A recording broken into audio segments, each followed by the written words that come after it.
The Nintendo GameCube controller is probably my favorite controller of all time, so you can imagine my excitement whenever Hori sent us this brand new GameCube replica controller for Nintendo Switch. And I must say, there's more than meets the eye with this little bad boy, and I'm going to jump into why I love it so much and why you should think about picking one up, especially for Super Smash Bros. Ultimate, which is right around the corner. So right off the bat, one thing I love is that this controller is compatible with every game that allows you to use the Switch Pro controller. So yes, you can use it for Fortnite, you can use it for Zelda, you can use it for anything. And there's a lot of games that feel great with it. And as I'm sure you guessed, there's a lot of games that make no sense with it as well. Like playing Wolfenstein 2 with this thing was damn near impossible. It just felt so weird. And a lot of that was due to the L and R being switched, as I'm sure you know. I'm not sure if you know actually though.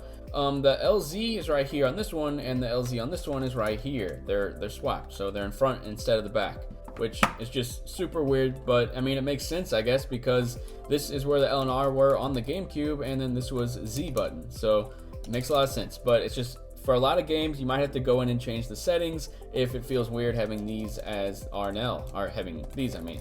So I mean, that's not really a big deal, but it kind of limits you with some games, but not really.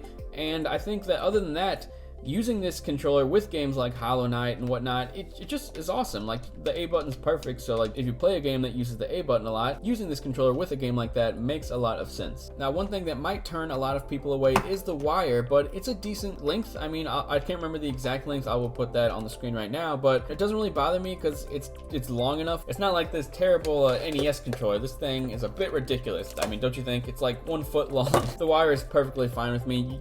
You get 100% accuracy, and you want that with a game like Smash Bros. Ultimate, which I'm sure most of you would be the reason why you're buying this controller, is for the upcoming Smash Bros. Ultimate. Now, one thing that surprised the hell out of me is that the form factor of these controllers are almost like identical to the GameCube controller. This is my memories happening in front of me. Like, the GameCube controller is one of my favorite controllers of all time, and this feels so much like it. And they even added these little grips right here, which of course are not on the original GameCube controller, but these feel so good. Like, of course they had to get rid of the triggers, but these triggers feel great. Like, they click perfect, and the form factor is perfect. I love this controller. But anyway, they also added a turbo button right here. You can map it to any button on the controller by just pressing both, and that's, I guess, useful for some games. I'm not really sure what games would use that, or how they would be helpful, or why they even added it necessarily, but I'm not mad about it. It's just an extra feature. I would have preferred rumble over the turbo button, but I mean, that probably added a lot of costs in manufacturing and whatnot, whereas the turbo button probably did not. Of course, I mentioned this a little bit earlier, there is no triggers, which might make a lot of people sad, especially since the GameCube triggers are still my favorite triggers. Out of all of like the Xbox, PS4, the GameCube triggers are still the most satisfying to press down, in my opinion, and they are not on this controller. But there's no reason of having them, like I said, because there's no games on Switch that even offer trigger support. So that's out, but the D-pad is bigger, which is great. You want a bigger D-pad. The original D-pad was tiny, so this one is better in my opinion, and it's almost the size as the Switch Pro controller D-pad. It's maybe just a little bit smaller, and it's a lot better. Like, I even used it for some games, and it feels so much better than the original GameCube controller, like, without a doubt. I mean, you're not going to want to use this controller for a game that's really like a side scroller that needs a D-pad, but at least they went the extra mile and added a bigger one.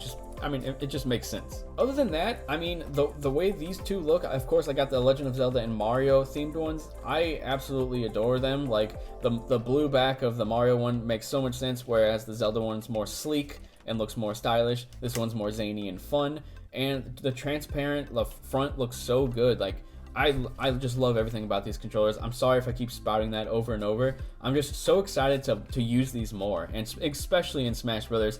Of course, I did get used to this controller with, well, not this one per se, but the Wii U Pro controller I used in Smash 4, and I got used to it, so this one's gonna feel like super natural as well. But I might end up going back to the GameCube controller just because, you know, it's perfect for Smash Brothers.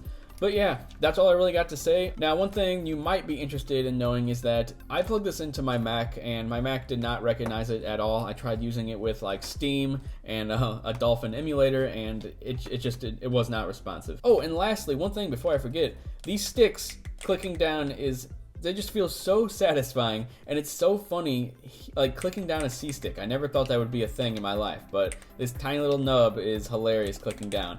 and it's even more hilarious using this nub in a first-person shooter like Wolfenstein 2. But hell, if you can get used to it, it's not that bad. I did play a little bit of Fortnite with this controller, and it feels pretty natural. You do have to go in and like remap some buttons, but it's perfectly fine to use this controller with a lot of games that have support for the Pro Controller. So that's all I really got to say, guys. I really recommend this controller. Between the form factor being almost identical, hell, probably identical to the GameCube controller, and the added like features like the turbo button and the larger D-pad, I really recommend it. I recommend this over the official Nintendo one, which I'm pretty sure you can only use with Smash Brothers, whereas this one you can use it with pretty much anything. So a high recommendation here from Nintendo Enthusiast.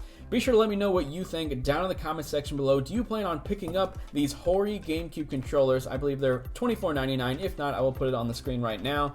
And I'm just so excited to use these controllers to play Smash Brothers. But yeah, let me know everything you think down in the comment section below. I will talk to you guys later.